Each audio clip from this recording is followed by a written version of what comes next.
Uma nyampa pejabat yang pelagi tu ke deh. Nyua beh waka, kapeh nan nyua beh waka. Li, telah cewek baru thai, kan dia cak. Kau nak anak tu nya baru tengok berlaku ah. Cewek, gak hendak-hendak kan gelah oi. Mampu je yang gelah. Boleh gelah gara-gara tepung lepo jali orang yang cuba petik je. Kau nyua beh waka, kapeh nan tu. Padak nak lagi. Cuma jali oi. Ki, pak cangkai pegak buat dia. Tak naik badan, pai tepung oh. Kau nak you. Badan. Kau nak you. Oh. Kai oi.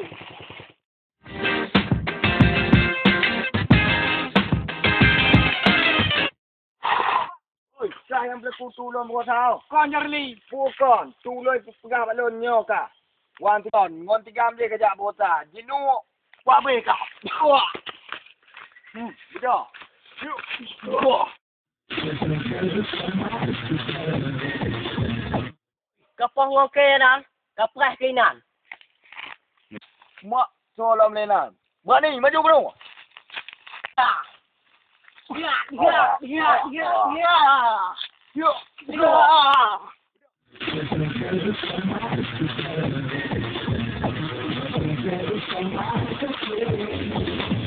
Oh, keren ni.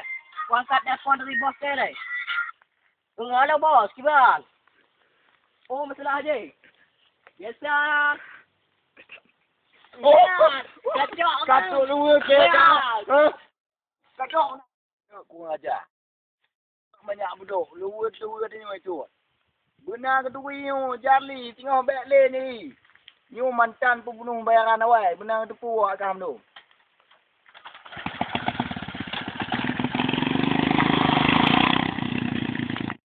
Balik oh kewa Jarli.